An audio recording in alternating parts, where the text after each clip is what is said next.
Hello guys, please like, comment and subscribe our channel. Party म्हणता जर येत असेल तर पुण्यातनी अख्ख्या महाराष्ट्रामध्ये देशामध्ये प्रत्येक घरामध्ये जर असे 5-7 जण बसले तर त्याला रेव पार्टीच म्हणावं लागेल. म्हणून मुळामध्ये पोलिसांना विचारायचं रेव पार्टीची व्याख्या काय आहे आणि विनाकारण रेव पार्टी सांगून बदनाम करण्याचं प्रयोजन काय आहे. या ठिकाणी अशा अनेक कारवाई होतात, पकडलं जातं, काही पकडलं जातं. दुसरा भाग असा याच्यामध्ये की पोलिसांनी यामध्ये ज्या ज्या ठिकाणी कारवाई केली त्या कार्यवाहीचे व्हिज्युअल्स म्हणजे प्रत्येक ठिकाणी जे जे काही दाखवलं ते तुमच्या मीडियाच्या माध्यमातून जगासमोर आलं. पोलिसांना असा कोणता अधिकार आहे की प्रायव्हेट लाईफमधले हे व्हिज्युअल्स सगळे समोर दाखवावे? पोलिसांनी हे निव्वळ बदनामी करण्यासाठी केलेलं कृत्य आहे. म्हणजे पोलिसांना असे चेहरे दाखवण्याचा अधिकार नाही, महिलांचे तर अजिबातच नाही. परंतु या ठिकाणी महिलांचेही चेहरे दाखवले गेले, पुरुषांचेही चेहरे दाखवले गेले आणि एक त्याच्या माध्यमातून याच्यामधनं कशी बदनामी करता येईल अशा स्वरूपाचं एक सूत्र याच्यामध्ये त्यांनी ठेवलं. खरं म्हणजे या संदर्भामध्ये डॉक्टर प्रांजल खेवलकरांना पहिल्या नंबरचा आरोपी करण्याचं कारण काय? त्यांच्यावर कुठलाही गुन्हा नसताना त्या ठिकाणी त्यांच्यावर गुन्हा आहे असं सांगण्यात आलं पोलीस प्रेसमध्ये की त्यांच्यावर गुन्हा आहे. त्यांच्यावर आजपर्यंत आयुष्यात एकही गुन्हा नाही, ते गुन्हेगार प्रवृत्तीचे नाही, ते एक वैद्यकीय क्षेत्रातलेलं नावाजलेलं नाव आहे. अशा स्वरूपामध्ये खोटं त्या संदर्भामध्ये पोलिसांनी करणं की यांच्यावर गुन्हे दाखल आहे आणि त्यांना पहिल्या क्रमांकावर दाखवणं. वास्तविक ज्या ठिकाणी पोलीस म्हणतात की अंमली साठा सापडला 2.7 काहीतरी ml, तो जो सापडला तो एका मुलीच्या पर्समध्ये सापडला. हे आपल्याला त्यांच्या चित्रीकरणामधून दिसतंय. त्यांनी जे चित्रीकरण दाखवलं मीडियाच्या माध्यमातून त्याच्यामध्ये दिसत आहे की त्या पर्समध्ये ते सापडलेलं आहे आणि तिलाही माहिती नाही असं ते म्हणते पूर्वी जे काही असेल. पण प्रत्यक्ष ज्याच्याकडे पर्समध्ये सापडलेलं आहे तिला पहिल्या क्रमांकाचा आरोपी करायला पाहिजे होतं. यांनी तर काही त्या ठिकाणी यांच्या बाळगलेलं नव्हतं. यांनी या ठिकाणी कोणताही अंमली पदार्थ बाळगलेला नव्हता. बाकी त्यांनी एकाच मुलीच्या याच्यामध्ये होतं, तिला त्या ठिकाणी पहिल्या क्रमांकाचा आरोपी करायला पाहिजे होतं आणि ह्यांना साक्षीदार करायला पाहिजे होतं खरं आहे की नाही. परंतु ह्यांना पहिल्या क्रमांकाचं करणं, वारंवार प्रांजल खेवलकरचं नाव घेणं, एकनाथ खडसे जावयाचं नाव घेणं म्हणजे हे एकनाथ खडसेंच्या फॅमिलीला बदनाम करण्यासाठी मुद्दाम केलेलं कृत्य आहे. यामध्ये जे काही मिळालेले अंमली पदार्थ आहेत त्याच्यामध्ये पोलीस तुमच्या मीडियाच्या माध्यमातून मला समजलं काल किंवा अल्कोहोल सापडलं, दोघांच्या याच्यामध्ये अल्कोहोल सापडून आलं. हा रिपोर्ट बाहेर कसा कळला? जर पोलिसांनी रिपोर्ट दिला असेल, जर आपल्या ह्याने डॉक्टरांनी रिपोर्ट दिला असेल, अहवाल दिला तर पोलिसांकडे येतो. हा मीडियाकडे कसा आला? आणि मीडियाकडे जर आला अल्कोहोलचा तर मग त्या संदर्भात ड्रग्सचा रिपोर्ट का नाही येत आहे? अजून ड्रग्सचा रिपोर्टही यायला पाहिजे होता. मग ड्रग्सचा रिपोर्ट येत नाही, अल्कोहोलचा रिपोर्ट त्या ठिकाणी येतो. मला संशय घ्यायला जागा आहे की एखाद्या वेळेस ड्रग्सच्या संदर्भामध्ये छेडखानी होण्याचा प्रयत्न केला जात असावा. कारण ससूनचं नाव या संदर्भामध्ये अग्रेसर आहे. अलीकडच्या कालखंडामध्ये पोर्सेकारच्या संदर्भातला आपला अनुभव ताजा आहे. त्या ठिकाणी ब्लडमध्ये सगळं बदलवण्याचा प्रकार घडला. 2 आज अजूनही डॉक्टर्स जेलमध्ये आहे. त्यामुळे पोलीस कदाचित त्याच्यात टेम्पर करण्याचा प्रयत्न करत नाही ना. मग अल्कोहोलचा या संदर्भामध्ये जर अहवाल येतो, हा येत नाही. अल्कोहोल दोघांनी घेतलं त्याचं नाव येत आहे की प्रांजल खेवलकरांनी यादव असे नावासहित नावं येऊन राहिले मीडियाला. खरं काय खोटं काय ते माहीत नाही. परंतु यामधून जे माझ्या जावयाने मला सांगितलं की मी कधीही आयुष्यात ड्रग घेतलेली नाही, आत्ताही ड्रग घेतलेलं नाही असं त्यांनी म्हणा. मेडिकल रिपोर्ट येईल त्यावेळेस खरं खोटं समजेल आपल्याला. पण मेडिकल रिपोर्ट आतापर्यंत काय येत नाही. मला संशय घ्यायला त्या ठिकाणी जागा आहे. दुसरं, या ठिकाणी अल्कोहोल आपला छाप्यामधील व्हिडिओ मीडियाकडे कसे आले वगैरे ठेवले. पण यामध्ये महत्वाची गोष्ट अशी आहे की आमचे जे माझ्या जावयाने मला सांगितलं की माझ्यावर पाळत ठेवण्यात आली. ज्या ज्या ठिकाणी मी जायचो त्या ठिकाणी पाळत ठेवण्यात आली. त्यांनी ज्या ठिकाणी गेले 2-3 ठिकाणी एक प्लेन याच्यामधले म्हणजे सिव्हिल ड्रेसमधले पोलीस त्यांची पाळत ठेवत होते आणि त्याचे व्हिडिओ आहे. मी त्यांनी असं सांगितलं नाही, त्यांचे व्हिज्युअल्स आहे, व्हिडिओ आपल्याकडे आहे असं त्यांनी मला सांगितलं. ते आल्यानंतर ते बोलतील त्याच्यावर. मग या पोलिसांना पाळत ठेवण्याचं काय कारण आहे? त्यानंतर आपल्याकडे त्याचे व्हिडिओज आहे. ज्या वेस्टर्न हॉटेलमध्ये हे गेले होते त्या वेस्टिन हॉटेलमध्ये सुद्धा पोलीस आले.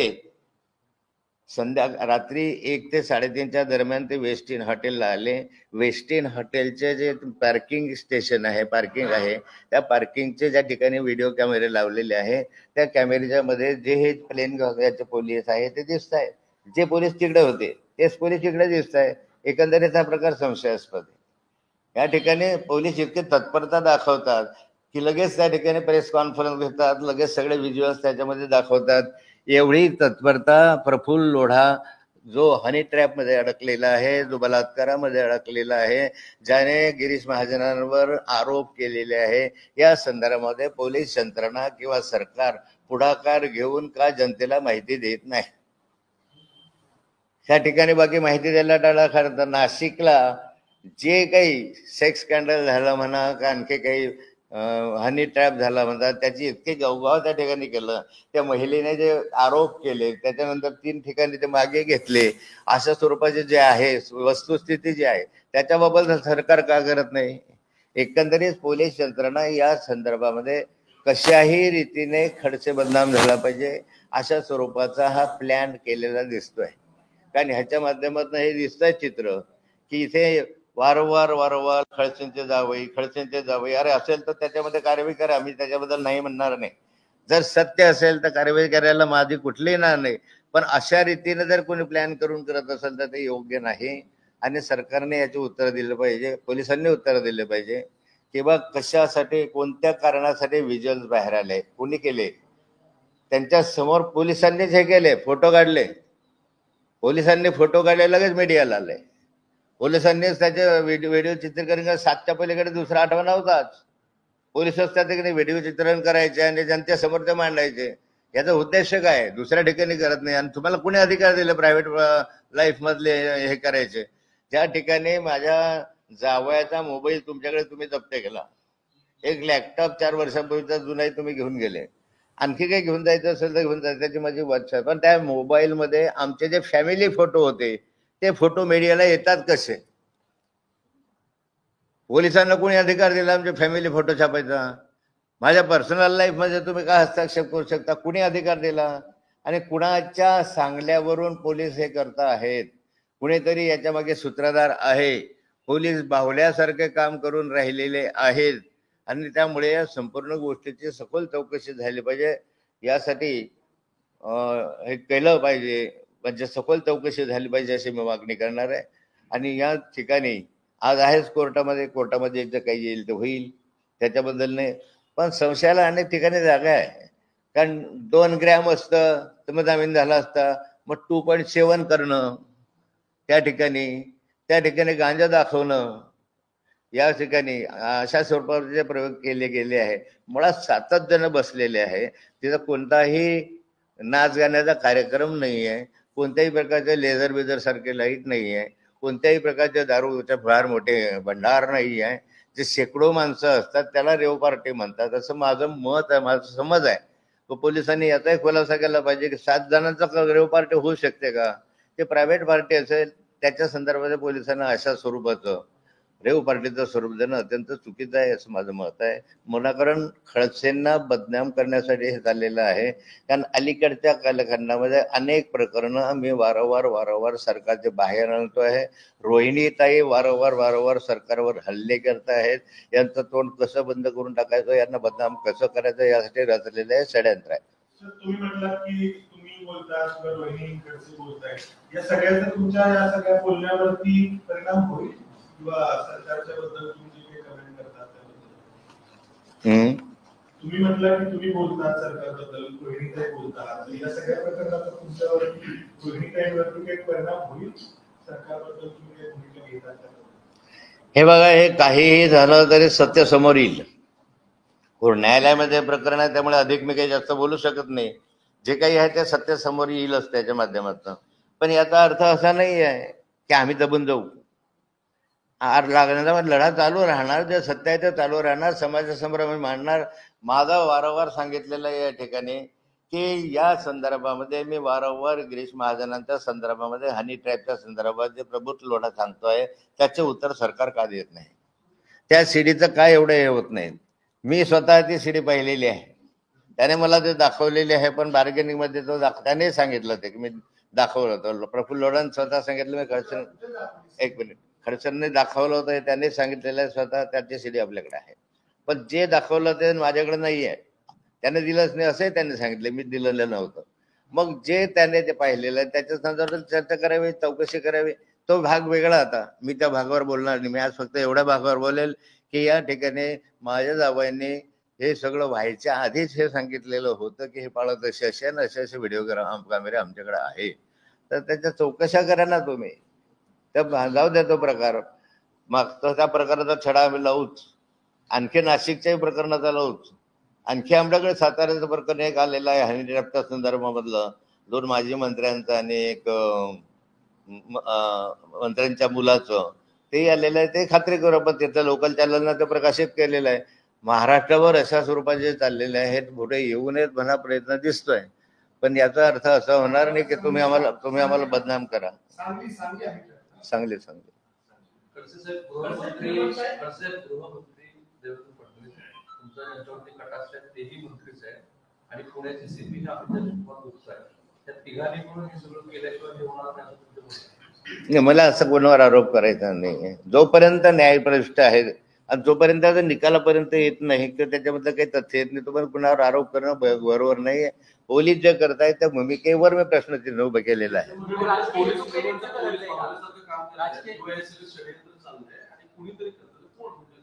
येईल ना समोर कोण असता तुम्ही. असं आहे, मी अनेक वर्षापासून राजकारणात आहे, मी शोधपत्रिका पाहिलेली आहे. आता तुम्ही शोधा ना, तुम्हालाच आव्हान करतो. नाही जे काही आता याचे उत्तर मीडियाने शोधा ना, तुमच्या सूत्राकडून जे माहिती येईल ते शोधा, करा ते.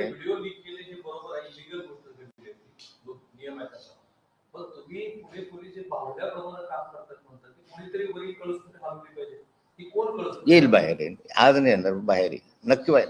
हे तर सरळ सरळ आहे बघा. पोलीस यंत्रणा जी असते ते स्वतःहून जे कार्यवाही करते त्याच्यावर माझा विश्वास आहे. परंतु अलीकडे हे जे दिसत आहे, व्हिज्युअल दाखवणं, नाव समोर आणणं, वारंवार फोटो दाखवणं, हे जे चित्र आहे हे नियमाच्या बाहेर आहे म्हणून आक्षेप आहे. हे माझा आक्षेप आहे की अल्कोहोलचा रिपोर्ट येतो आणि ड्रगचा का रिपोर्ट येऊ शकत नाही, कारण त्याला शंका घ्यायला जागा यासाठी आहे की पोर्शे कारच्या संदर्भामधला हा अनुभव आहे. मी कोण्या मंत्र्यावर कोण्या मुख्यमंत्र्यांवर आरोप करतच नाही. आज माझा संशय पोलीस यंत्रणेला, संशय म्हणजे पोलीस यंत्रणेला प्रश्न असं का व्हावं. तुम्ही आले की प्रांजल खेवरकर यांनी असं म्हणता, म्हणजे एक प्रांजल खेवरला एक आरोपी त्याच्यामध्ये, बाकीचे आरोपी नाहीत का? ज्यांच्या हातामध्ये ड्रग्ज सापडले ते नाहीत का? ह्याच्याच हातात ड्रग नव्हते. हे तर तुमच्या याच्यामधून दिसतं की हा उभा आहे की बाजूला, आमचा जावई बाजूला उभा आहे आणि त्याच्या हातात काही ड्रग नाही, हे तुमच्याच याच्यात दिसत आहे. आता ड्रग सेवन केलं की नाही केलं त्याच्यानंतर येईल, ते आल्यानंतर मी बोलेल. पण तुम्ही त्याच्याच आधी निष्कर्ष जर काढायला लागले ते चुकीचं आहे. तुम्हाला ज्या ठिकाणी सत्य येईल तुमच्या समोर त्यावेळी मी बोलेल. पोलिसांनी कारवाई केली, त्यांनी ऑन रेकॉर्ड सांगितले की त्यांना वरिष्ठांकडून सूचना होत्या की अशी घटना घडते आहे आणि त्यासाठी कारवाई करायची आहे. तर याबद्दल तुम्हाला काय वाटतं? कारण सर्वसाधारणपणे खालून माहिती येते, म्हणजे ग्राउंड लेवलवरती ही माहिती वरून सांगण्यात आली की असं कसं आहे, पोलिसांनी असं म्हटलंय की आम्हाला अशी माहिती प्राप्त झाली असेल, गोपनीय माहिती प्राप्त झाली. वास्तविक प्रत्येक ठिकाणी जर पाहिलं तर कुणीतरी फिर्यादी असतो, कुणीतरी तक्रारदार असतो, त्या तक्रारदाराचं नोंद करावी लागते. माझा प्रश्न असा आहे की या सगळ्या ज्या हालचाली झाल्या या पोलिसांनी स्टेशन डायरीत लिहिल्या का? ह्या प्रत्येक गोष्टीची नोंद स्टेशन डायरीत करावी लागते. स्टेशन डायरीत आम्ही इथं झालो आहे, आम्ही इथं चाललो आहे, आम्ही इथं करतो आहे, आम्ही इथं गेलो आहे, आम्ही इथून आलो आहे, हे सगळं स्टेशन डायरीत हवं असतं. सरळ तुम्ही येता यांच्या संदर्भातले कार्यवाही करता आणि त्याच्या मागची जी घटना आहे या संदर्भामध्ये तर हे ठरवून केलेलं आहे असं म्हणायला वाव आहे. परंतु चौकशीचा भाग आहे, आणखी चौकशीमध्ये काय आहे त्याचं.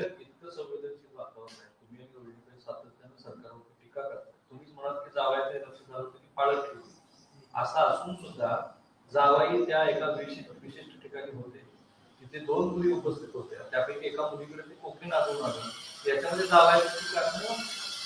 जावायचं काय चुक आहे? तुमच्या खिशात आता मी टाकलाय काय? तुमच्या खिशात सापडला आत्ता तुमच्या खिशामध्ये आहे, मला असं वाटतं कोकीन आहे का?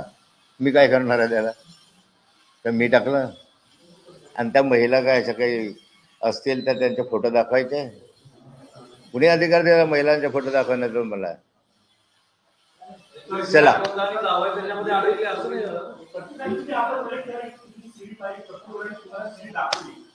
चला आता तो विषय इथे नाही आहे, त्याचे स्वतंत्र पत्रकार परिषद होईल. चला मोबाईल आणि लॅपटॉप रिकव्हर केलं असतं. आता मुद्दा असा आहे की गेले इतके दिवस तुम्ही लोडांचा उल्लेख करताय, आणखी काही लोकांचा उल्लेख करताय. इलेक्ट्रॉनिक एव्हिडन्सेस पोलीस गोळा करतात वेगवेगळ्या ठिकाणाहून. तुमच्या नावाच्या त्या लॅपटॉप मध्ये किंवा मोबाईल मध्ये असं एक्झॅक्टली काय आहे जे पोलिसांना रिकव्हर करायचं असतं? पोलिसांना काही रिकव्हर करायचं नसतं, पण पोलिसांची पद्धत असते घरामध्ये आल्यानंतर लॅपटॉप घेणं, मोबाईल घेणं. त्याच्यामध्ये काही नवीन काही मिळू शकतं?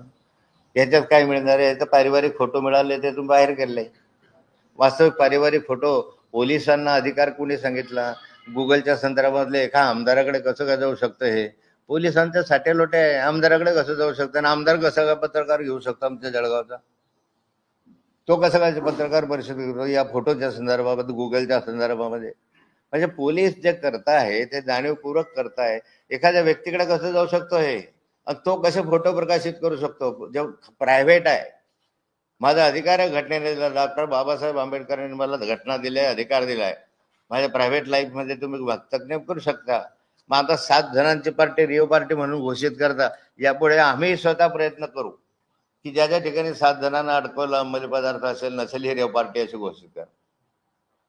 काल तुम्ही काही मागणी केली का? कारण ससून मध्ये जे काही ब्लड सॅम्पल घेण्यात आले त्यासोबत जी काही कारवाई केली तर फुटेजची तुम्ही मागणी केली. आम्ही ससूनला आता एक पत्र अजून दिलेलं नाही, आज देणार आहे. ससूनला एक पत्र दिलं आहे की तुमच्याकडे जेव्हापासून ब्लड कलेक्शन झालं तेव्हापासून ती सगळीची सगळी जी काही तुमच्याकडे CCTV कॅमेरे लावलेले आहेत त्या CCTV कॅमेऱ्यामधून मला ती माहिती मिळावी. एक. दुसरं, पोलिसांकडे आम्ही मागणी करणार आहे या ठिकाणी की तुम्ही जे काही व्हिज्युअल्स प्रकाशित केलेले आहेत त्या व्हिज्युअलची एक प्रत आम्हाला मिळावी, कारण ते तुम्हीच काढलेले आहे. आता या संदर्भामध्ये जे गुगल ड्राईव्ह आहे या गुगल ड्राईव्हला कसं गेलं बाहेर आहे? जाऊ शकतं का? पोलिसांनीच दिल्याशिवाय होऊ शकतं का? त्या आमदाराकडे गुगल ड्राईव्हच्या संदर्भातली माहिती आहे. ती माहिती आमदारांना कोण देत आहे? ते भाजपच्या आमदारांना कोण देत आहे? जर तुमच्याकडे मोबाईल जप्त केलेला आहे, तुमच्या ताब्यामध्ये मोबाईल आहे, तर मोबाईल मधली सगळी माहिती बाहेर जशी काय जाते? याचा तर पोलिसांवर प्रश्नचिन्ह उभं राहतं. या संदर्भाचे उत्तर दिलं पाहिजे पोलिसांनी.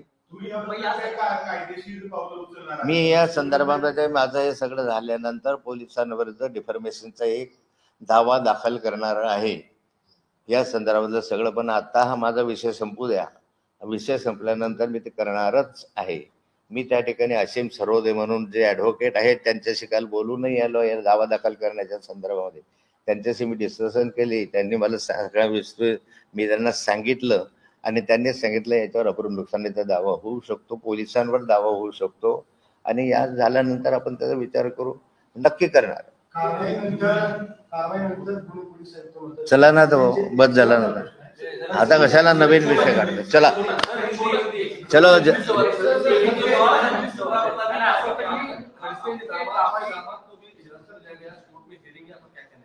क्या आप हिंदी में बता दीजिए कि आपके दामाद को आज कोर्ट में पेश करने वाले हैं, उनकी कस्टडी खत्म हो गई, क्या आपकी एलिगेशन? मैं तो दामाद को कोर्ट में पेश करने वाले, उसके बाद में कोर्ट में जो होगा जो होगा, कानून तरीके से जो कार्रवाई चलेगी वो कार्रवाई चलेगी. उसके बारे में मेरा कोई कहना नहीं. मेरा विश्वास है, न्याय देवता पर विश्वास है. वैसा तो मेरा पुलिस पर भी विश्वास है. पुलिस भी कार्रवाई करेंगे तो अच्छा कार्रवाई करेंगे तो मैं उनका कौतुक ही करूंगा, उसका अभिनंदन करूंगा. पर जो कुछ बातें हो रही है पुलिस की तरफ से वो बातों पर मेरा ऑब्जेक्शन है. पहली बात यह है कि जो विजुअल्स दिखाए जा रहे हैं, मैंने इनको अरेस्ट किया, मैंने यहाँ ब्लड कलेक्शन के लिए लिया, मैंने पुलिस को ले आया, ऐसा पुलिस को नहीं कर सकते, कानूनन नहीं कर सकते. दूसरा बात है चेहरे बताते हैं, लड़कियों के भी चेहरे बताए. विजुअल में लड़कियों के चेहरे बाहर आए, सबके चेहरे ऐसे बता नहीं सकता पुलिस. एक तो उनके ऊपर कुछ डालना पड़ता है फिर बताना चाहिए पुलिस ने ऐसा क्यों किया. तीसरी बात ऐसी है कि पुलिस ने जानबूझकर प्रांजल खेवरकर को पहले क्रमांक का आरोपी बताया और उसमें बताया पुलिस ने कि इसके ऊपर पहले भी गुनाह दाखिल है. हालांकि प्रांजल खेवरकर भी एक गुनाह नहीं है, वो कोई क्रिमिनल आदमी नहीं है, वो तो डॉक्टर है, एमडी डॉक्टर है, उसने कोई गुनाह किया नहीं, रिकॉर्ड है, फिर भी पुलिस ने जबरदस्ती झूठा क्यों लगाया? क्योंकि इसके ऊपर उनको षड्यंत्र करना था।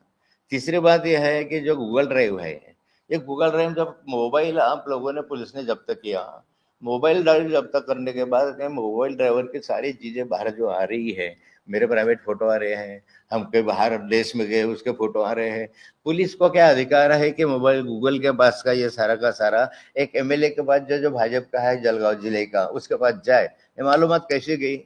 जब आप क्या हालत में रहे, मतलब पुलिस जानबूझकर खड़से फैमिली को बदनाम करने की कोशिश कर रही है। तीसरी बात है कि अल्कोहल का रिपोर्ट तो आ गया, पर ड्रग का रिपोर्ट क्यों नहीं आ रहा है?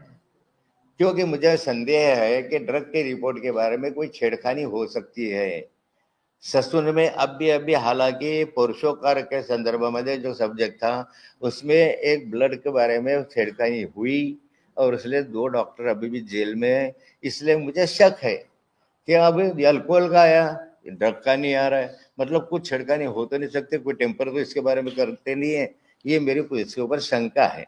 पुलिस जो बार बार प्रांजल खबर करती है, जो लड़की के पर्स में ड्रग मिले ऐसे बोलते, ड्रग भी ऐसे है कि 2.7 ग्राम, मतलब 2 ग्राम रहता तो जामीन मिलता है, 2.7 मिलता तो जामीन नहीं मिलता। जानबूझ के ये षड्यंत्र के 6.7 उसमें डाला गया होगा। अच्छा डाला गया, वो पर्स में मिला है, वो लेडी के पर्स में मिला है, वो विजुअल है अपने सामने कि उसके पर्स में मिला है। जब पर्स में मिला है तो उसको पहले गुनहगार करना चाहिए ना। जो इनोसेंट पर्सन बाहर खड़े ऐसे कैसे, उनको पहले कैसे क्या गुनहगार कर सकते हैं अपने, उनको उनका उल्टा जो है उनको जो साक्षीदार बनाना चाहिए था। पर ये जानबूझकर कर रहे हैं और बार बार जो पुलिस बार बार आ रहा है, रेव पार्टी बता रहे। रेव पार्टी की व्याख्या क्या है? एक 7 लोग बैठते हैं घर में, समझो ऐसा पकड़ के बियर पीते हैं या और कुछ पीते हैं, जो भी है, 7 लोगों के बारे रेव पार्टी हो सकती है? रेव पार्टी की कोई व्याख्या है? तो बार बार rave party rave party rave party, police ने बदनाम करने के लिए उसको रेव पार्टी का नाम दिया। हाँ, मैं समझता हूँ कि कल घर में कोई बैठा तो अगर रेव पार्टी बनेंगे, महाराष्ट्र में नहीं पूरे देश भर में घर में बैठकर बर्थडे मनाना और कोई बनाना, 5-7 घर के फैमिली के लोग बैठना, ऐसा तो बार बार होता रहता है।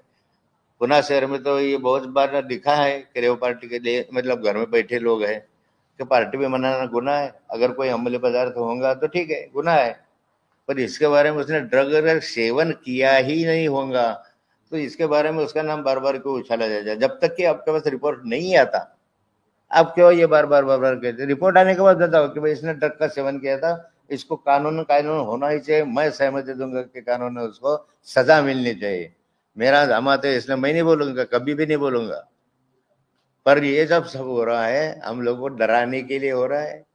क्यों हो रहा है डराने के लिए? कि मैं खुद महाराष्ट्र में हनी ट्रैप और ये लड़कियों के संदर्भ में हमारे गिरीश महाजन मंत्री है उसका नाम ले रहा हूँ, और भी कई मंत्रियों का नाम ले रहा हूँ, और या ठिकाणी बहुत सारे ले रहे हैं। इस बारे में ये सब हो रहा है और इसी बारे में सर ऐसे मेरा शक है, मेरा संशय है। मैं कभी इसके ऊपर न्याय देवता पर मेरा विश्वास है, पुलिस पर मेरा अभी भी विश्वास है, पर ये प्रश्न जो हो रहे हैं उसके कानून के बाहर हो रहे हैं, इसलिए उनको क्वेश्चन पूछा है। चलो आप defamation file करेंगे सर पुलिस के? अभी बहुत हो गया भाई, चलो सर क्या आप defamation file करने जा रहे हैं? अभी आज के न्यायालय में क्या होता है उसके बाद फिर मिलेंगे। आपको लगता है कि पुणे पुलिस के जो कमिश्नर अभिनेश कुमार को उनका डायरेक्ट इन्वॉल्वमेंट है इस पूरे षड्यंत्र में? अगर आप कुछ रीड करें ये अभी कुछ नहीं बोलना मुझे, चलो नाश्ता वास्ता करके जाओ, बंद करो अभी कैमरा लाइट वेट बंद करो। अरे नाश्ता दे।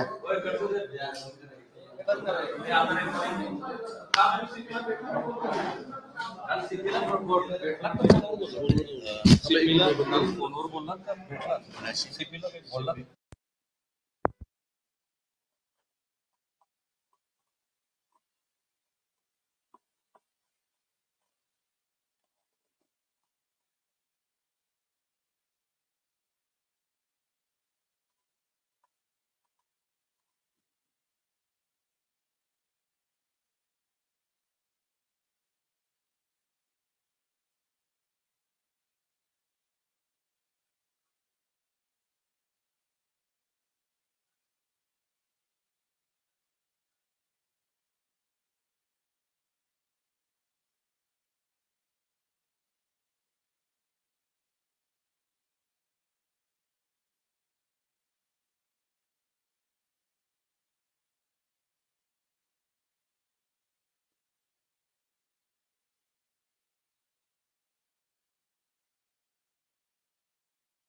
Hello guys, please like, comment and subscribe our channel.